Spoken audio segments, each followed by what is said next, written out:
Hello students, मैं सुनील कुमार शाक्य दिशा chemistry class में आप सभी का स्वागत करता हूं।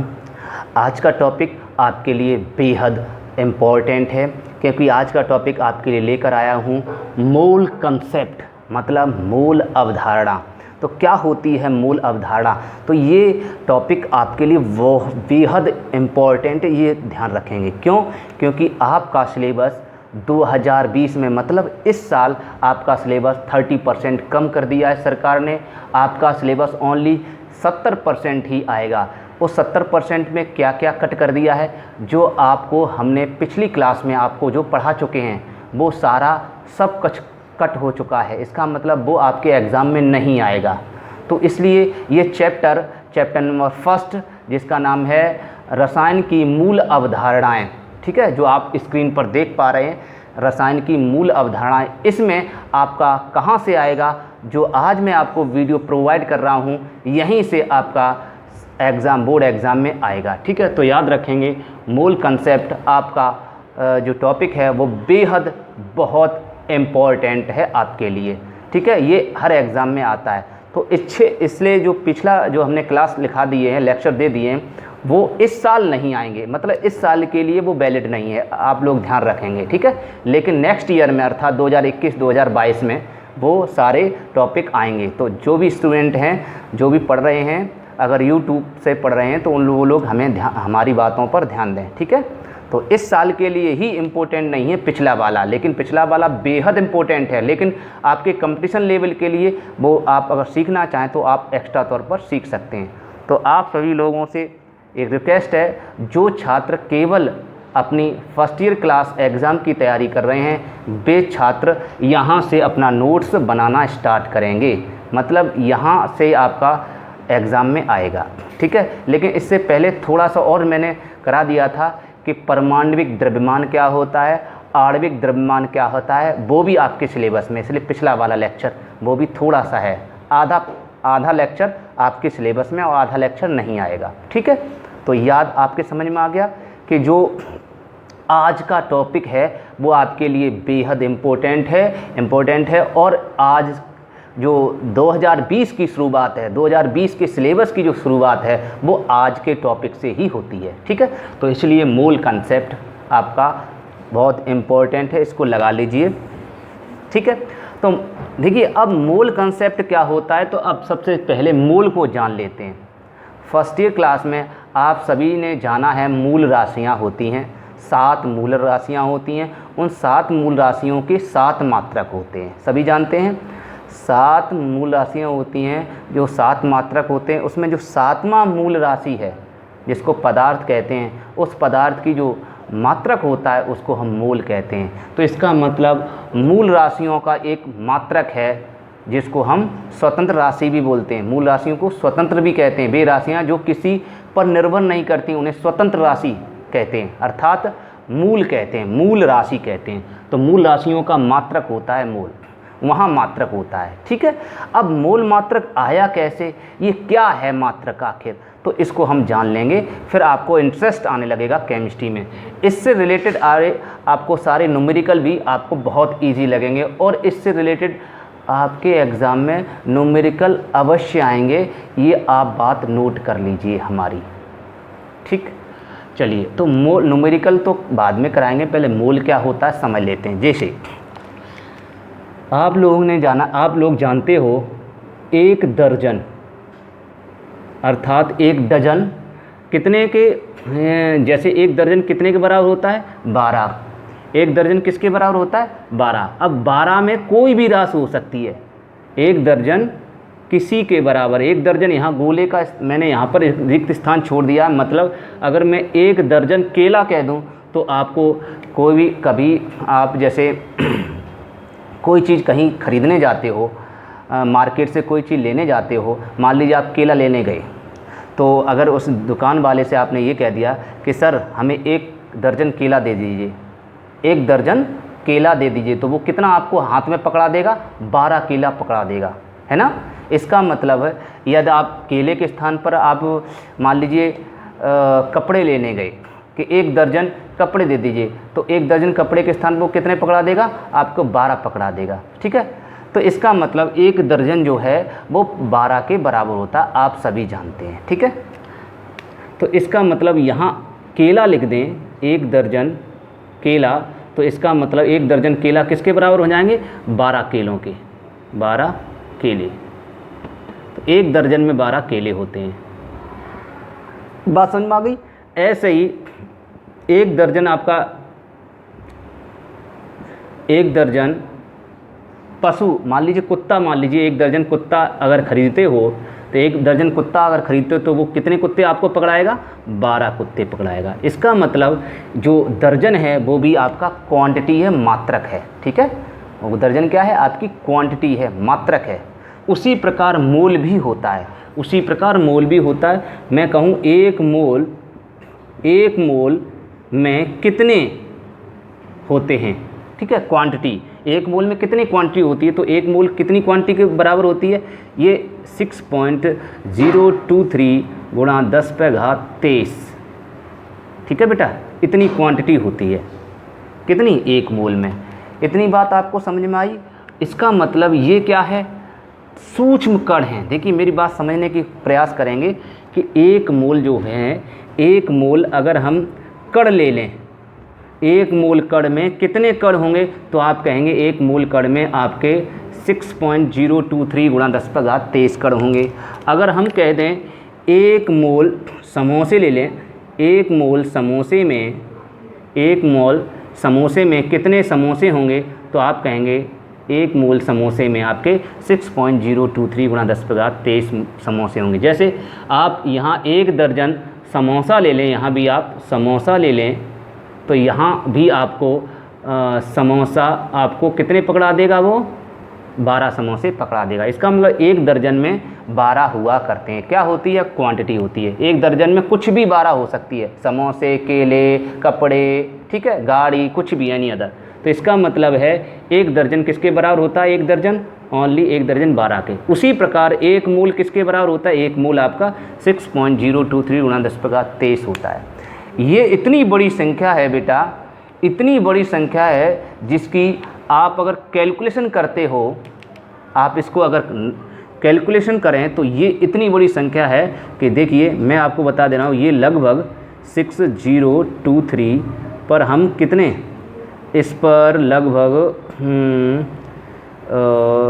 20 जीरो लगा दें। 1 2 3 4 5 6 7 8 9 10 11 12 13 14 15 16 17 18 19 20। इसका मतलब आप देख रहे हैं कि इतनी बड़ी संख्या को कैलकुलेट करना बहुत ही मुश्किल होता है। ठीक है, लेकिन आप सोच रहे हैं सर इतनी बड़ी संख्या, देखिए 1 मोल अगर समोसे आप खरीदते हो तो इतने मोल समोसे आपको वो प्रोवाइड करेगा। इतनी बड़ी संख्या, आपकी इतनी बड़ी संख्या हो गई ये। अगर आप कैलकुलेट करें, अगर आप 1 सेकंड में, आप कैलकुलेट करके देखना, 1 सेकंड में इस संख्या को आप 1 लाख बार गिनते हो। कितने बार? 1 लाख गिनते हो 1 सेकंड में। 1 सेकंड की बात कर रहा हूँ। यदि 1 सेकंड में किसी भी चीज़ की क्षमता 1 लाख गिनने की है तो इसको इतनी बड़ी संख्या को गिनने के लिए कम से कम एक व्यक्ति को मैं समझता हूँ 200 जन्म लेने पड़ेंगे। जन्म की बात कर रहा हूँ, जब एक जन्म 100 साल के बराबर है। ठीक है, 200 जन्म लेने पड़ेंगे तब जाके कहीं ये काउंट हो पाएगी, इतनी बड़ी संख्या है। तो इसका मतलब, अब कहोगे इतने बड़े समोसे, इसका मतलब अगर हम समोसे का साइज बहुत छोटा ले लें, बहुत छोटा, मतलब समोसे बहुत छोटे आकार के हो जाएं, तो इस संख्या को कैलकुलेट किया जा सकता है। ये संख्या आपके हाथ में आ जाएगी। आप कहोगे सर इतनी संख्या आप हाथ में कैसे ले लोगे? हाँ, इतनी संख्या आप हाथ में ले लोगे। कैसे? देखिए समझना। मैं कहूँ 1 ग्राम, समझना बेटा, बहुत समझ वाली। 1 ग्राम हाइड्रोजन में, किसमें?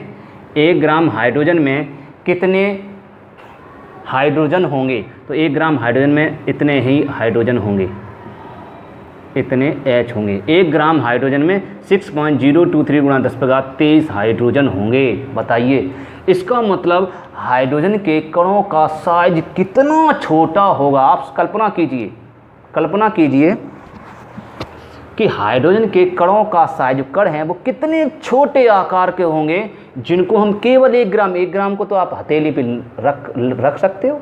1 ग्राम हथेली में जो 1 ग्राम हाइड्रोजन होगा, उस 1 ग्राम हाइड्रोजन में इतने कण आ जाएंगे इसके अंदर, इस हैंड में इतने कण आराम से आ जाएंगे। तो इसका मतलब बहुत छोटी कणों की संख्या ज्ञात करने के लिए इसका प्रयोग होता है। बड़ी संख्या, बड़ी आकार की जो कण होते हैं या बड़े पदार्थों, जो बड़े आकार के पदार्थ होते हैं, बड़े आकार के जो भी चीज़ होती है, उसका अध्ययन इसके द्वारा नहीं किया जाता। तो इसका अध्ययन किसके लिए किया जाता है? छोटी साइज के पदार्थों के लिए। तो छोटे साइज के पदार्थ कौन होते हैं? ओनली कण होते हैं, जिनको हम अणु बोल सकते हैं, परमाणु बोल सकते हैं, आयन बोल सकते हैं। ठीक है बेटा, तो परिभाषा यहीं से निकल के आती है। अब आपके बात समझ में आ गई? तो सुनिए, ये जो डिफ़ाइन किया है, इसको जो कैलकुलेशन जो निकाली है 10⁻23 रसायनज्ञों ने निकाली, तो ऐसे स्टार्ट करेंगे। अब इसकी डेफिनेशन समझना, इसकी एक्सप्लेन कैसे करते हैं। सुनिए कि रसायनज्ञों ने, किसने? रसायनज्ञ, ठीक है, केमिस्ट्रिशियन। तो रसायनज्ञों ने सूक्ष्म कणों की संख्या, सूक्ष्म कण जैसे परमाणु, अणु, आयन आदि की संख्या को ज्ञात करने के लिए एक मानक मात्रक प्रस्तुत किया, जिसे मोल संकल्पना कहते हैं। क्या समझ में आया डेफिनेशन? रसायनज्ञों ने सूक्ष्म, बल्कि अति सूक्ष्म बोल दीजिए, रसायनज्ञों ने अति सूक्ष्म कणों की संख्या ज्ञात करने के लिए एक मानक मात्रक प्रस्तुत किया। ये मानक मात्रक है, मानक मात्रक प्रस्तुत किया, जिसे मोल संकल्पना या मोल अवधारणा कहते हैं। ठीक है, बात आपको क्लियर हो गया? अब आप नई लाइन से इसको लिखेंगे। नई लाइन से क्या लिखेंगे? किसी पदार्थ, कोई भी पदार्थ हो सकता है। यहाँ मैंने आपको बता दिया, यहाँ आप हाइड्रोजन ले लो, ऑक्सीजन ले लो, आप कुछ भी ले लो। ठीक है, यहाँ केला ले लो, एक ग्राम केले में, 1 ग्राम केले में कितने केले होंगे? तो इतने ही केले होंगे। तो केले ले लेंगे तो केलों का आकार बड़ा हो जाएगा, इसलिए केलों के लिए इस संख्या को प्रयोग नहीं कर सकते। समोसे के लिए इस संख्या को प्रयोग नहीं कर सकते। कपड़ों के लिए इस संख्या को प्रयोग नहीं कर सकते। इसका मतलब बड़े आकार की वस्तुओं के लिए इस संख्या का प्रयोग कभी नहीं किया जा सकता। एक बात तो आपके समझ में आ गया, क्योंकि बड़ी संख्या अगर ले लोगे तो हाँ, ये बात अलग है कि 1 ग्राम केले में इतने कण होंगे, ये बात सच है। 1 ग्राम संतरे में इतने संतरे होंगे, ये बात सही है। अगर 1 ग्राम संतरे ले लेते हो तो 1 ग्राम संतरे में जो होंगे, वो 1 ग्राम संतरे की नहीं बात कर रहे हैं, सॉरी, 1 ग्राम की नहीं बात कर रहे हैं, मतलब उसकी बात कर रहे हैं, मोल की। क्यों, किसकी बेटा? मोल की हम बात कर रहे हैं, समझना बेटा। 1 मोल हम संतरे ले लें, 1 मोल केले ले लें, तो आपके कितने केले उसमें आएंगे? 1 मोल में इतने। इसका मतलब अगर आप बड़ी वस्तुओं के लिए 1 मोल कहते हैं, तो बड़ी वस्तुओं के लिए 1 मोल बहुत बड़ा होगा, और छोटी वस्तुओं के लिए मोल लेते हो तो छोटी वस्तुओं के लिए मोल छोटा होगा। समझ में आ गया? बड़ी वस्तुओं के लिए मोल बड़ा होगा और छोटी वस्तुओं के लिए मोल छोटा होगा। तो जैसी वस्तु है, जैसा साइज है, उसी आकार का मोल होता है। इतनी बात समझ में आ गया? इसलिए जो मोल संकल्पना है वो सूक्ष्म कणों के लिए निर्धारित होती है, बड़े कणों के लिए निर्धारित नहीं होती। इसलिए हम केलों के लिए इसका प्रयोग नहीं कर सकते, संतरा के लिए इसका प्रयोग नहीं कर सकते, कपड़ों के लिए इसका प्रयोग नहीं कर सकते। इसलिए कपड़े और संतरे के लिए दर्जन का ही प्रयोग करेंगे, मोल का प्रयोग नहीं करते। इसलिए जब मार्केट से जब आप कोई चीज़ लेने जाते हो तो उस जो विक्रेता होता है उससे आप ये थोड़ी नहीं कहते हो कि सर 1 मोल केला दे दीजिए। ऐसा बोलोगे तो वो देगा ही नहीं। पहले तो 1 मोल जानता ही नहीं 1 मोल क्या होता है वो, है ना। और अगर वो जानता भी होगा तो वो कहेगा हम कैसे दे पाएंगे, हम तो इतने केले होंगे कि हमारे केले ठेले पे भी नहीं बनेंगे, पृथ्वी पर ही नहीं बनेंगे, तो हम तुमको कैसे दे पाएंगे। समझ में आ रहा बेटा? इसलिए बड़ी संख्या के लिए इसका प्रयोग नहीं होता, छोटी संख्याओं के लिए इसका प्रयोग होता है। बस आपकी समझ में आ गया होगा। तो मैंने आपको पूरी तरह से समझाने का प्रयास किया। तो आपकी परिभाषा क्या हुई, क्या डेफिनेशन होगी बताइए? कि रसायनज्ञों ने सूक्ष्म कणों की संख्या ज्ञात करने के लिए एक मानक मात्रक प्रस्तुत किया। स्टैंडर्ड, मानक को कहते हैं स्टैंडर्ड मात्रक, मानक मात्रक प्रस्तुत किया, ठीक है, जिसे मूल संकल्पना या मूल अवधारणा कहते हैं। नई लाइन से लिखेंगे, पदार्थ के या पदार्थ की लिखो, पदार्थ की वह मात्रा, क्वांटिटी मैंने अभी बताया मात्रा ही तो होती है, तो पदार्थ की वह मात्रा जिसमें उसके 6.023 गुणा 10⁻23 कण उपस्थित होते हैं। क्या डेफिनेशन होगी? पदार्थ की वह मात्रा जिसमें उसके 6.023 गुणा 10⁻23 कण मौजूद होते हैं, उपस्थित होते हैं, प्रेजेंट होते हैं, उस मात्रा को एक मोल कहते हैं। क्या बोलते हैं? एक मोल कहते हैं। तो मुझे लगा कि आपको समझ में आ गया होगा, उस मात्रा को क्या कहते हैं? एक मोल कहते हैं। ठीक है बेटा, इसी को आवोगाद्रो संख्या भी कहते हैं, आगे अभी आपको समझाएंगे। तो एक मोल किसके बराबर हो गया? इसका नई लाइन से लिखेंगे कि अर्थात एक मोल कण जो होते हैं, एक मोल कण में कितने 6.023 गुणा 10⁻23 कण मौजूद होंगे। ठीक है, एक मोल कण के अंदर 6.023 गुणा 10⁻23 कण मौजूद होंगे, या यहाँ पदार्थ भी लिख सकते हो आप, कोई दिक्कत वाली बात नहीं है। एक मोल पदार्थ में कितने कण मौजूद होंगे? मैंने बताया 6.023 गुणा 10⁻23 कण। कणों को मैंने अभी बोला, इनको कण को क्या बोल सकते हो आप? परमाणु बोल सकते हो, इसको अणु बोल सकते हो, या अणु, ये ऑब्लिक का निशान या को प्रदर्शित करता है, परमाणु या अणु या आयन। ठीक है बेटा, परमाणु बोल दो, अणु बोल दो, या आयन। इसका मतलब जो 6.023 गुणा 10⁻23 जो संख्या है वो केवल छोटे छोटे कणों के लिए ही प्रयोग होती है। तो परमाणु आपका छोटा होता है, आप जानते हो, अणु भी आपका छोटा होता है, आयन भी आपका छोटा होता है, वो भी अति सूक्ष्म होता है, इनको नंगी आँखों से भी आप नहीं देख सकते हो। क्यों? क्योंकि आप जानते हो एक परमाणु का साइज, एक परमाणु का जो आकार है वो साइज है वो 10⁻8 मीटर, और सेंटीमीटर में करें तो 10⁻10 सेंटीमीटर होता है। समझ लीजिए, वो 10⁻8 सॉरी मैं बोल रहा हूँ 10⁻8 सेंटीमीटर, और सेंटीमीटर में 10⁻10 मीटर, इतना होता है एक परमाणु का साइज। तो परमाणु का साइज भी अत्यंत छोटा हो गया, इतने छोटे कणों को तो हम ज्ञात कर सकते हैं। ठीक है बेटा, इसका मतलब बहुत छोटा हो गया, इसको काउंट कर सकते हो। इतनी बात आपको समझ में आ गई। तो एक मोल पदार्थ कितने कणों के बराबर होता है? एक मोल पदार्थ के अंदर इतने कण मौजूद होते हैं, लेकिन छोटे छोटे कण। इन कणों को आप हथेली पे ले सकते हो, इस मात्रा को तो बहुत छोटी मात्रा है। ठीक, अच्छा, और सुनिए, अगर मैं कह दूं एक मोल अणु हैं, एक मोल अणुओं में कितने मोल अणु होंगे, कितने कणों की संख्या होगी? तो आप कहेंगे 6.023 अणु होंगे। तो एक मोल अणु कितने के बराबर होता है?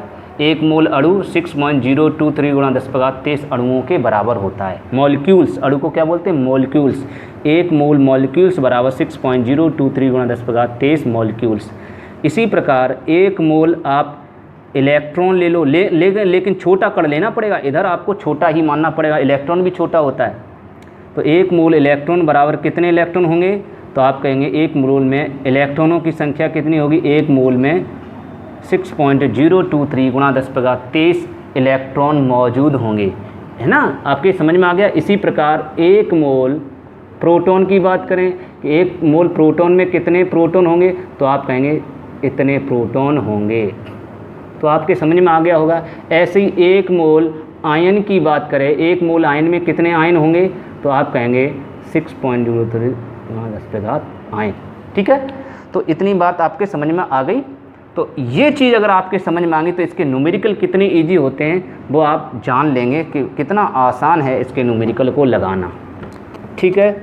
चलिए, तो देखिए, इनके न्यूमेरिकल को हल करने से पहले आपको एक ट्रिक बता दूं। इनके न्यूमेरिकल को मुँह ज़बानी मतलब बिना कलम और कॉपी लिए भी आप इनके न्यूमेरिकल को हल कर सकते हो। हाँ, मैंने सही कहा कि इनके न्यूमेरिकल को बिना कॉपी और कलम लिए भी आप इनको न्यूमेरिकल को हल कर सकते हो आसानी से। ठीक है, ये 2 मार्क्स का आएगा, आपका 2 अंक का आएगा न्यूमेरिकल। कैसे? तो ये कैसे से पहले आपको ये चीज़ समझ में आ गई क्या हो गया, 1 मोल में कितने आयन होते हैं। तो मैं आपको एक नियम, एक ट्रिक लिखा दे रहा हूँ। ये ट्रिक आप चाहो तो कॉपी पे नोट कर सकते हो, और आपकी इच्छा हो तो करें, ना इच्छा हो तो ना करें। ये ट्रिक है। तो मैंने अभी बताया, इसको क्या कहते हैं, इस जो संख्या होती है इसको एवोगैड्रो संख्या के नाम से भी जानते हैं। क्या बोलते हैं? एवोगैड्रो संख्या। ये भी याद रखेंगे सभी स्टूडेंट। एवोगैड्रो संख्या को आवोगाद्रो संख्या भी कहते हैं। इसे लो स्मिथ संख्या के नाम से भी जानते हैं, लो स्मिथ। तो कई नाम इसके, इसे आवोगाद्रो संख्या भी कहते हैं, इसे एवोगैड्रो संख्या भी कहते हैं, इंग्लिश में कहते हैं एवोगैड्रोज नंबर, या लो स्मिथ संख्या के नाम से भी जानते हैं, लो स्मिथ नंबर। ठीक है, तो इसकी अगर कहता आवोगाद्रो संख्या से आप क्या समझते हैं, तो आप कहेंगे कि सी, देखिए जो लिखना चाहे वो नोट कर लिया करें। इसकी परिभाषा अगर लिखना चाहे तो क्या होगी, आवोगाद्रो संख्या की परिभाषा क्या होगी, किसी पदार्थ के 1 मोल में उपस्थित जितने कण होते हैं, कितने कण होते हैं, इतने ही तो कण होते हैं, सीधी बात है। तो किसी पदार्थ के 1 मोल में उपस्थित कणों की संख्या को आवोगाद्रो संख्या कहते हैं। इसे Na से व्यक्त करते हैं। किससे व्यक्त करते हैं? Na सफिक्स में लगाते हैं, कैपिटल N फॉर नंबर और A फॉर एवोगैड्रो। तो एवोगैड्रो नंबर, A का मतलब है एवोगैड्रो, और N का मतलब नंबर, तो एवोगैड्रो नंबर से व्यक्त करते हैं। लो स्मिथ संख्या को मतलब L, इसको L से भी व्यक्त करते हैं। तो L बराबर इतना और Na बराबर भी इतना, ये आप याद रखेंगे। ओके।